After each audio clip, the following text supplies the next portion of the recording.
4 رکوع کا ترجمہ اور مختصر وضاحت میں نے بیان کر دی، آیت نمبر 211 سے لے کر 231 تک۔ تو انشاءاللہ اگلے پروگرام میں اس سلسلے کو مزید آگے بڑھائیں گے۔ اللہ تعالی ہمارا آپ کا سب کا حامی و ناصر ہو، اپنی کتاب اور اپنے نبی صلی اللہ علیہ وسلم کی تعلیمات کی پیروی کرنے کی اللہ تعالی ہمیں توفیق عطا فرمائے، آمین۔ کوئی بھائی کے ذہن میں سوال ہو، کوئی بات پوچھنی چاہیں تو بتا جی۔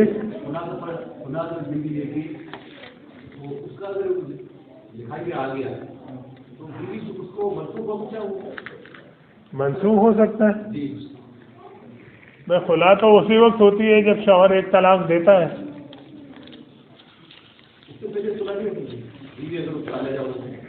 بیوی علیحدہ ہونا چاہے تو وہ مطلب یہ ہے کہ جی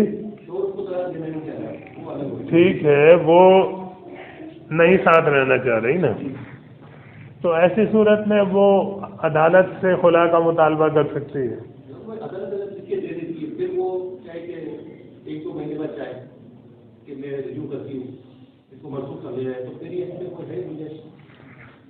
بات یہ ہے کہ خلا جب ہو جاتی ہے تو اس کے بعد جو ہے 3 مہینے تک اسے عدت کرنی ہے اس عورت کو، ٹھیک ہے؟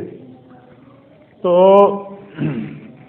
3 مہینے کے دوران اگر وہ اپنے معاملات کی اصلاح کر لیتے ہیں تو پھر جو ہے چونکہ خلا کی صورت میں ایک ہی طلاق دی جاتی ہے تو وہ رجوع کیا جا سکتا ہے۔ عدالتی کارروائی اس معاملے میں کی جا سکتی ہے کہ بھئی ہمارے معاملات میں صلح ہو گئی ہے، ہم اپنا معاملہ درست کر چکے ہیں، تو لہٰذا یہ خلا جو ہے ہم اس کو منسوخ کرنا چاہتے ہیں۔ لیکن اگر 3 مہینے گزر گئے ہیں، عدت گزر گئی ہے، اس کے بعد اگر رجوع کرنا چاہیں تو پھر نکاح بھی نیا ہوگا اور مہر بھی ہوگا اس میں، کیونکہ ایک طلاق دی جاتی ہے نا خلا کی صورت میں، 3 نہیں دی جاتی، اور اس کا پھر ظاہر ہے کہ عدالتی پروسیس کرنا ہوگا کہ بھئی یہ خلا لی گئی تھی اور یہ اس میں جو ہے اس طرح سے صلح ہو گئی۔ اور اگر آدمی بھی ایک طلاق دے تو اس کے بعد رجوع کرنے کے لیے نکاح دوبارہ سے ہوگا؟ اگر ایک طلاق دے تو اس کے بعد یا تو رجوع کر لے 3 مہینے کے دوران، نکاح کے ساتھ یہ پہلے 3 مہینے کے اندر اگر وہ رجوع کر لیتا ہے تو بغیر نکاح کے 3 مہینے گزر جاتے ہیں تو پھر نکاح دوبارہ ہوگا اور اس میں مہر بھی ہوگا۔ ایک مہینے کے اندر رجوع کر لیں، مطلب سال میں 3 مرتبہ طلاق کر دیں، وہ 1 مہینے میں ہر 1 مہینے میں رجوع کر لیتے ہیں، تو اس کی بھائی بات یہ ہے کہ 3 طلاق اگر دے دی اس نے، چاہے وہ ایک بار دی، چاہے 3 مہینے میں دی، چاہے سال میں دی، وہ 3 ہو گئی تو وہ 3 ہی شمار کی جائیں گی اور وہ نکاح ختم ہو جائے گا۔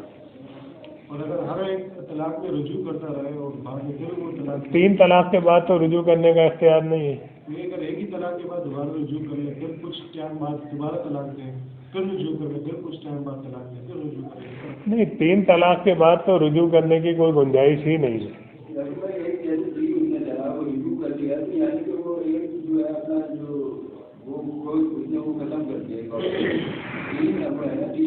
ہاں اب وہ 2 ہی بار طلاق دے سکتا ہے، کیونکہ ایک بار وہ دے چکا ہے پوری زندگی میں، اب وہ 2 بار اگر طلاق دے گا تو وہ طلاق ہو جائے گی۔ اگر عورت کے پاس کوئی ریزن نہیں ہے خلا کا، وہ خلا لے سکتا ہے بغیر نکاح؟ بات یہ ہے کہ اگر اس کے پاس کوئی وجہ نہیں ہے خلا لینے کی اور وہ مطالبہ کرتی ہے تو اس کو جو ہے ظاہر ہے کہ عدالت سمجھائے گی کہ بھئی آپ یہ نہ کرو، ٹھیک ہے نا۔ لیکن اگر وہ پھر بھی اصرار کرتی ہے تو اسے بہرحال یہ ہے کہ مل جاتی ہے خدا۔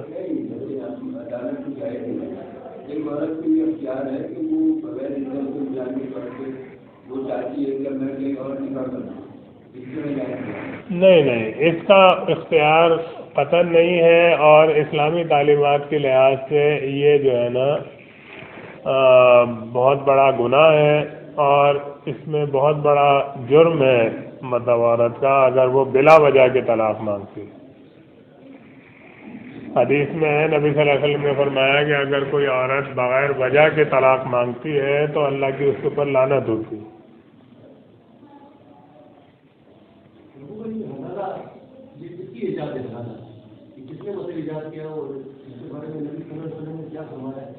میں حلالہ جو عام طور پہ ہوتا ہے وہ یہی کہ بھئی یہ پہلے سے طے شدہ کہ بھئی ایک دن میں نینی نکاح کر لیا جائے اور اگلے دن یا دوسرے تیسرے دن جو ہے وہ طلاق دے دی جائے گی۔ تو ظاہر ہے کہ یہ کسی نام نہاد عالم نے ہی نکالا ہوگا، اب کون تھا وہ کس نے کیا اس کا نام تو خیر پتہ نہیں ہے، لیکن یہ عام طور پہ یہ مدرسوں میں اور یہ یہاں ان کے یہاں ہوتا ہے، جبکہ نبی صلی اللہ علیہ وسلم نے اس کے اوپر لعنت فرمائی ہے۔ اب کس نے پہلے یہ شروع کیا تھا یا ایجاد کیا تھا اس کا پتہ نہیں۔ یعقوب کسی شخص کے گھر میں اگر کوئی 10واں ہو رہا ہے یا 20واں ہو رہا ہے اور وہ اس بات کا دعویٰ کرتا ہے کہ بھائی یہ کھانا میں نے نظر و نیاز کا نہیں کیا ہے، آپ کھا لیں، تو پھر وہاں کیا معاملہ ہے؟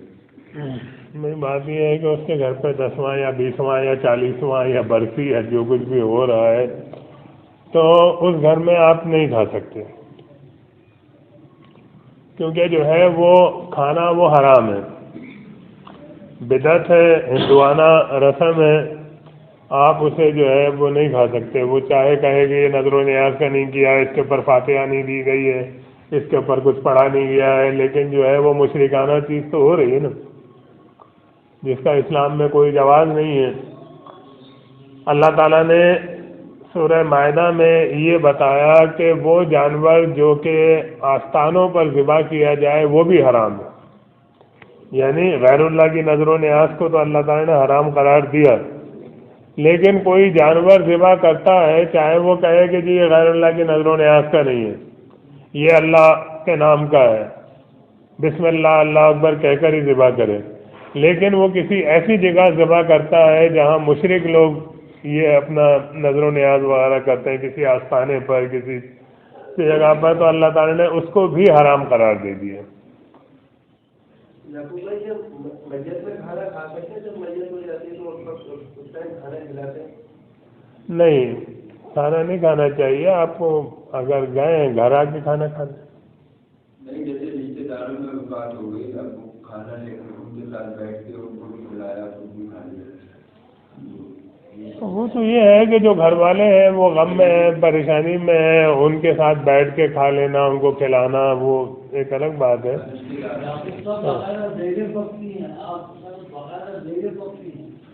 ہاں وہ مطلب یہ ہے کہ وہ ایک ایسا سما ہوتا ہے جیسے وہ پورا محلہ جو ہے وہ کوئی دعوت میں شریک ہے، تو یہ چیز غلط ہے، یہ کوئی وہ دعوت۔ رشتے دار وغیرہ وہ ان کو کھلانے کے گھر سے کھاتے تھے؟ جی ہاں، ان کے ساتھ بیٹھ جائیں، ان کو بھی کھلائیں کہ وہ غم میں ہے، پریشانی میں ہے، نہیں کھا رہے۔ میت کے گھر کھانے پہ کوئی وعید ملتی ہے؟ ایک حدیث ملتی ہے، صحابی بیان کرتے ہیں، غالباً ترمذی کی حدیث ہے کہ میت کے گھر کھانے کو ہم نوحہ کے برابر سمجھتے تھے، اور نبی صلی اللہ علیہ وسلم نے نوحہ کرنے سے منع کیا ہے، یعنی جس طرح کے کسی کے مرنے کے اوپر چیخ چلا کے لوگ ہائے وائے برباد ہو گئے، لٹ گئے، یوں کرتے ہیں وہ، تو یہ فرمایا کہ ہم اسی طرح سے سمجھتے تھے یہ میت کے گھر کھانا کھانے کو۔ تو ظاہر ہے کہ اللہ کے نبی صلی اللہ علیہ وسلم کی تعلیم کی بنا پر ہی وہ یہ سمجھتے تھے، یہ دین میں اس کی گنجائش نہیں ہے۔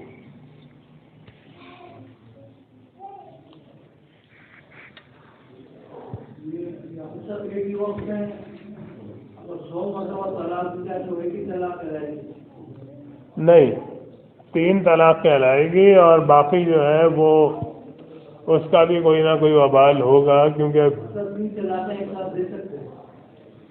جائز نہیں ہے، منع ہے، لیکن اگر کوئی 3 طلاقیں ایک ساتھ دے دیتا ہے تو اسلامی لحاظ سے وہ سزا کا مستحق ہے کہ اللہ تعالیٰ نے جو بتایا تھا وہ طریقہ تم نے اختیار نہیں کیا، لیکن وہ 3 ہی طلاقیں ہوں گی، ان کو ایک شمار نہیں کیا جائے گا۔ جی ظاہر ہے 3 کے بعد تو پھر رجوع نہیں ہوتا.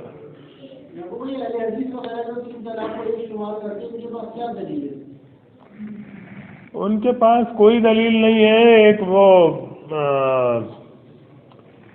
مسلم کی روایت غالباً وہ پیش کرتے ہیں عبداللہ بن عباس رضی اللہ عنہ کے حوالے سے کہ ان سے ان کے شاگرد نے یہ کہا کہ بھئی آپ اپنی کوئی باتوں میں سے کوئی بات بتائیں ہمیں.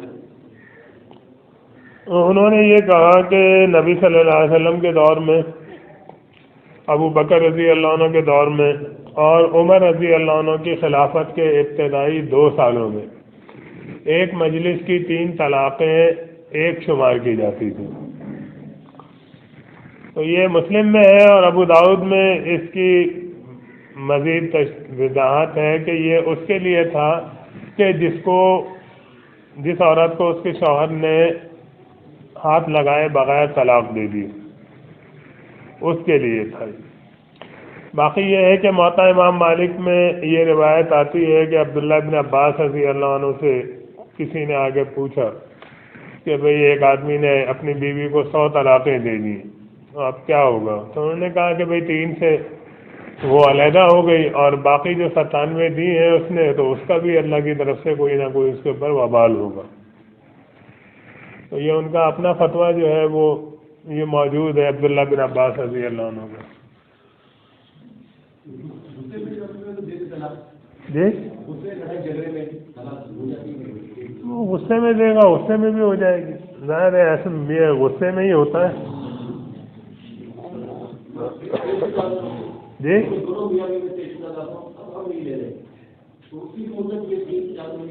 جی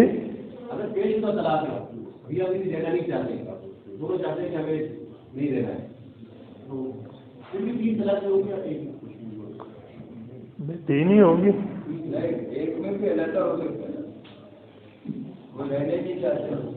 بھائی بات یہ ہے کہ رہنا نہیں چاہتے، لیکن ایک طلاق دینے کے بعد وہ شوہر اور بیوی تو رہیں گے.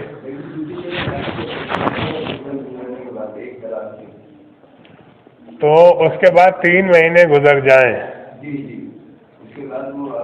ہاں، ایک طلاق دے کے اگر وہ رجوع نہ کرے تو 3 مہینے گزر جانے کے بعد وہ خاتون آزاد ہے، وہ نکاح کر سکتی ہے. اور اگر نکاح نہ کرے تو رجوع کے لیے پھر کیا ذریعہ ہے؟ نکاح ہوگا، مہر ہوگا، ولیمہ ہوگا، چیزیں ہوں گی. پھر دوبارہ 3 طلاقوں کا آپشن آ جائے گا؟ نہیں، وہ ایک تو ہو چکی نا، 2 کا رہے گا. آپ کا شوہر سے اگر آپ کر جی ہاں، کیونکہ ایک تو ہو چکی ہے ان کے درمیان، باقی 2 کا جو ہے وہ رہے گا معاملہ. جی ہاں، تو ظاہر ہے اس صورت میں بھی طلاق ہو جاتی ہے، لیکن اس کی عدت جو ہے وہ بچے کی ولادت کے بعد ختم ہو جائے گی. اب وہ چاہے جو ہے 6 مہینے لگے، چاہے اس میں 8 مہینے لگے، چاہے 1 مہینہ لگے، اس کے بعد جو ہے وہ عدت ختم ہو جائے گی.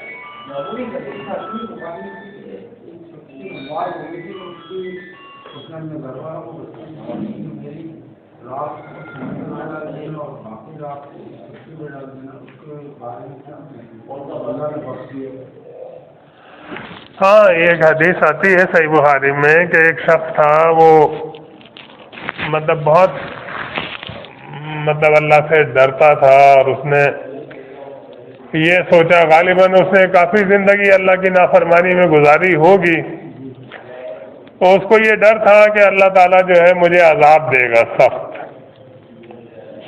مومن تو تھا، لیکن بہرحال ایک اس ڈر کی بنا پر اس نے یہ کہا اپنے وارثوں کو کہ میں مر جاؤں تو میری لاش کو جلا دینا، اور راکھ کو جو ہے نا کچھ کو سمندر میں ڈال دینا، کچھ کو جو ہے خشکی پہ بکھیر دینا، کچھ کو ہوا میں اڑا دینا، کیونکہ اللہ نے مجھے اگر پکڑ لیا تو میں نہیں بچ سکتا. ایک مطلب یہ ہے کہ اپنی دانش میں اللہ پر، یعنی مشرک نہیں تھا، وہ شرک نہیں کرتا تھا، لیکن اللہ کے ڈر کی بنا پر جو اس بنا پر ہو سکتا ہے کہ اس نے کافی زندگی اللہ کی نافرمانی میں گزاری ہوگی، تو اس کے رشتہ داروں نے اسی طرح کیا تو اللہ تعالیٰ نے اس کی ساری راکھ کو جمع کر لیا، پانی میں سے بھی، ہوا میں سے بھی، خشکی میں سے بھی، اور اس کو جو ہے دوبارہ انسان کی حیثیت سے کھڑا کر دیا۔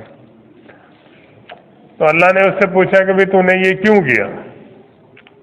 تو اس نے یہ کہا کہ مالک تیرے ڈر کی بنا پر، کہ تیرے عذاب کا مجھے بہت ڈر تھا، تو اس وجہ سے میں نے اپنی دانش میں یہ ایک بات سوچی اور میں نے یہ کہا اپنے وارثوں کو، تو اللہ تعالیٰ نے اس کو بخش دیا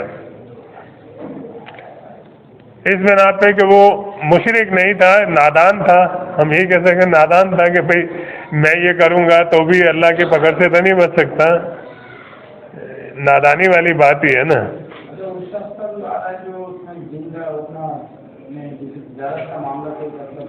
جی ایک شخص کی ہوگی آگے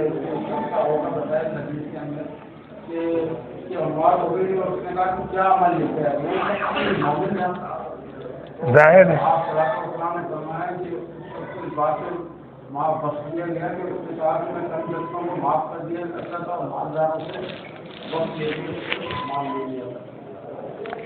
ہاں، مطلب یہ ہے کہ جو تنگ دست ہوتے تھے، میں قرض اگر مجھ سے کوئی لیتا تھا تو جو پریشان حال ہوتے تھے ان کو میں مہلت دیتا تھا کہ چلو ابھی نہیں ہے، پھر ذرا حالات بہتر ہو جائیں پھر آپ دے دینا، یعنی سختی نہیں کرتا تھا گریبان پکڑ کے کہ نہیں بھائی دو میرے پیسے، اور جس کو میں دیکھتا تھا کہ اس کی دینے کی حالت ہی نہیں ہے، مالی طور پہ اس قدر یہ پریشان ہے، اور معاف بھی کر دیا کرتا تھا، تو اللہ تعالیٰ نے اس کو معاف کر دیا۔ تو یہ تو خیر عالم برزخ کا معاملہ ہے، ظاہر ہے کہ اس دنیا کا نہیں ہے۔ وہ یہ ہے کہ اس کے دنیاوی جسم کو ہی اللہ تعالیٰ نے اس کی راکھ کو جمع کر کے اٹھا کھڑا کیا، باقی عالم برزخ میں وہاں ظاہر ہے کہ ہر انسان کی روح لے جائی جاتی ہے اور وہاں پر اسے دوسرا جسم دیا جاتا ہے، وہاں اگر وہ راحت کا مستحق ہے تو راحت ہوتی ہے، عذاب کا مستحق ہے تو عذاب ہوتا ہے۔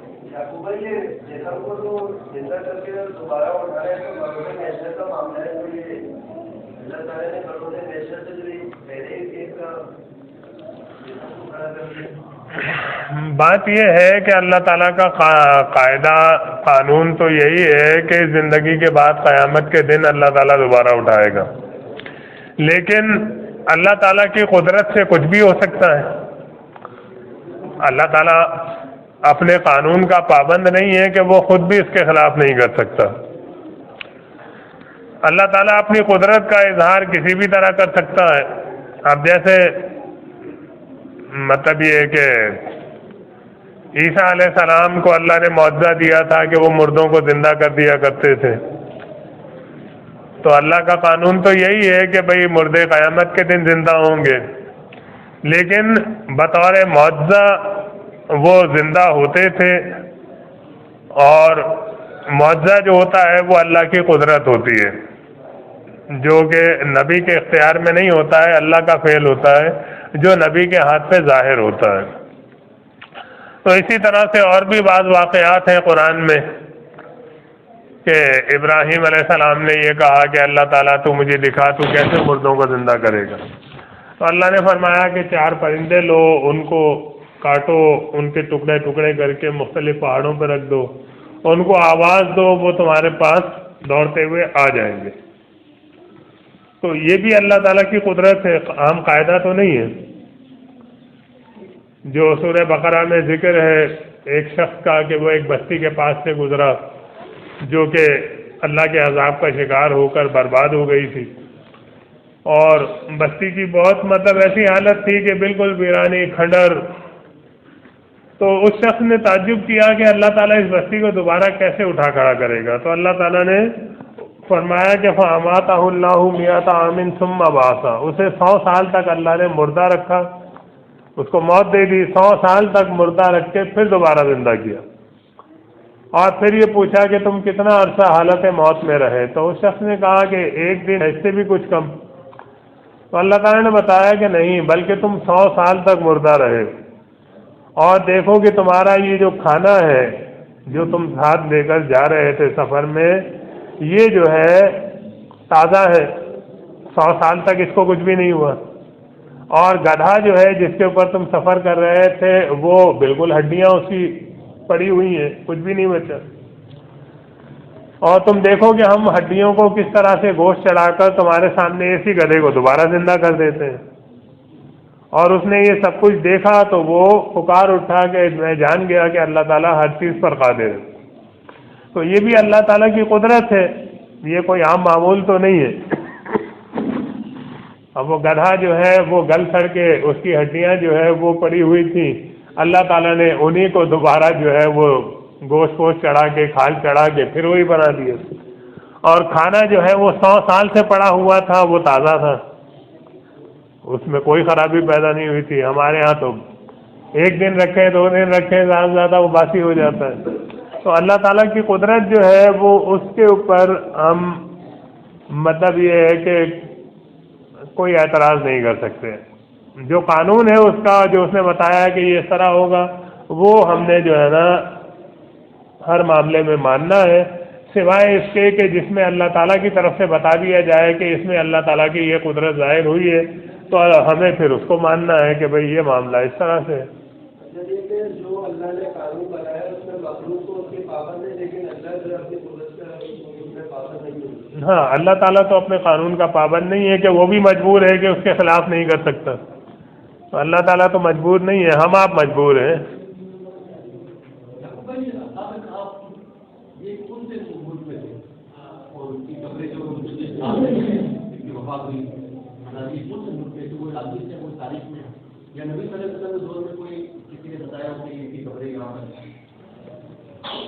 اصحاب کہف کے بارے میں کوئی میرے ذہن میں وضاحت نہیں ہے کہ وہ کس علاقے کے تھے. آج کل اس علاقے کو کیا کہا جاتا ہے, کون سے ملک میں ہے, اور مطلب یہ ہے کہ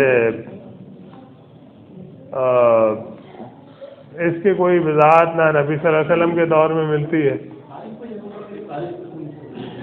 تاریخ کی کتابوں میں تو یہ چیزیں ملتی ہیں, لیکن وہ غالباً اردن وغیرہ کی طرف کا کوئی علاقہ ہے. جی ہاں, وہی جس کو اردن کہا جاتا ہے, انگریزی میں جارڈن کہا جاتا ہے.